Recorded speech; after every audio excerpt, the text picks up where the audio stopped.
Good morning, everyone. Thank you for joining me for a quick dive into something that we all do every single day, whether we realize it or not: persuasion and communication.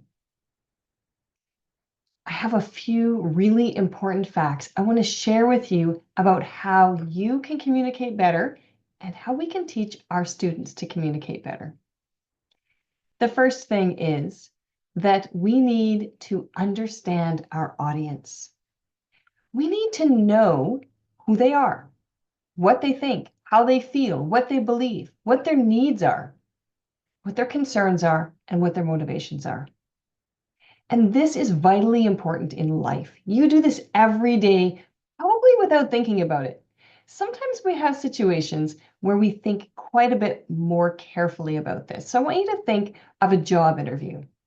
When they ask you a question, you're not just answering that question. You're considering what their needs are, what they might be looking for, why they're asking that question, what they really want to know about you. So you want to answer their question and then elaborate to fill in all the blanks and all the details for them so that they know that you're the best candidate. And we do this by considering our audience. Whenever our student writes, we want to ask them, who's your audience? And the teacher is not the right audience. Who are you trying to convince? Are you convincing children, teenagers, young adults, businessmen, influencers, politicians? Your paper and your communication needs to be on point for that audience. So that's the first thing that we think about. The second thing is clarity and simplicity. We want our writing or our speech to match our audience. So we want to leave out jargon that doesn't matter. If I'm talking to a teenager, I'm not going to use every big word I can think of, or a young person. If I am making a speech before politicians, yes, I want to use the words that they understand. I want to talk about bills and sections. I want to do all those things so that I look prepared and intelligent. And we have to use the language that they understand. Now, this does not mean that in academic writing, a teenager trying to convince a teenage audience is going to chat like a teenager would.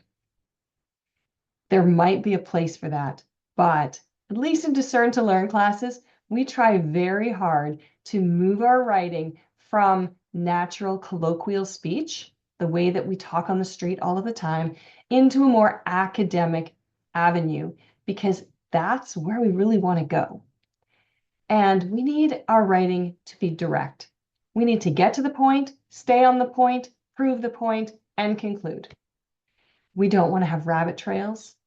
We don't want to be running off and proving another point or let our mind take us somewhere else. And the way that we do this is through a really, really solid outline before we start to write. Every point and fact has its place in a paragraph that proves that point or that reason. And if it doesn't prove that reason, it doesn't go in. So what about when we have to prove something in order to prove something else? This is something that happens in upper high school essays.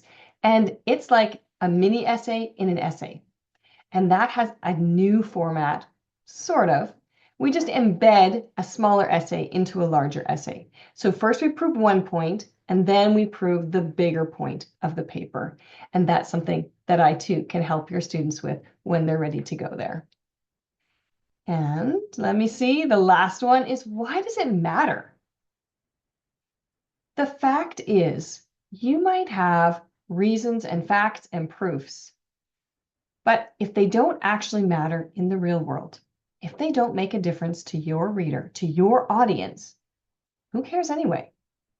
So these are the questions that we should be asking our young people. Well, tell me about your reason. Tell me about your proof. If it doesn't matter, if it doesn't make a difference, then your point doesn't matter or make a difference. And we have to answer that question in every single paragraph, sometimes for every single fact. We need to ask ourselves, who cares about this? Why should they care about this? What difference does it make? Why does it matter? And we write that directly into our paper. Now, we don't want to use that language. Who cares anyway? Or why does that matter? Or it matters because. We don't want to make it look formulaic, but we do want to talk about our facts and our ideas so that we aren't leaving anything up to the reader. Because readers, they might not get your point. They might see all your reasons and facts and come to some other conclusion. And we want to direct them down a narrow path to our particular conclusion. Is this something you're doing with your young people? Is this something that you talk about when you do writing? Discern to Learn does for every single paper. Go ahead, try these things, work on it. See if you can improve your students' writing using these strategies. And if you're struggling, if you need help, even if you're not a family in my class, I'm a mentor. I'm here to help you. So please reach out. I would love to give you ideas, suggestions, and a path forward for how you can do it for yourself. If you're struggling and you just need someone outside your family, I get it. Writing is emotional. Our kids get frustrated and hurt when we critique their writing because they see it as criticism. Sometimes they just need to hear from someone outside. Or maybe you just don't really know what else to tell them. What feedback can you give them? Where can you take them from here? I'd love to help you. I have writing tutoring classes in beginnings of persuasive writing and then the next step of persuasive writing. And in that class, as in all Discern to Learn classes, we do success mindset, time management, self-discipline, and they're going to learn all the things they need to improve their writing. On top of that, when they're ready to write essays, they can jump over and do a full language arts program. I have Jump In for grades 6 to 9-ish, and also Discerning Language Arts for grades 9 or 10 and up. And in these classes, we do all of the same success mindset, growth management, time management, self-discipline, the writing, the literature analysis, communication skills, talking in a group. In high school, we bring in more and more Christian worldview. How are you going to answer those hard questions when people ask you, what kind of a loving God would allow these things to happen? How are you going to answer those questions? Our young people need answers, and we need to help them be able to discover those answers that they can hold on to when life gets rocky for them, because it will. So I want to thank you so much for joining me today. I hope that your student is doing fantastic in writing and that you can lead them, guide them, give them feedback, help them with their time management and their self-discipline. And I hope today that the points that I've shared with you are going to help you on that journey. If you need further help, please do reach out. You can check my website, discerntolearn.com, or you can just reach out directly to me by putting a comment below or email me at support@discerntolearn.com.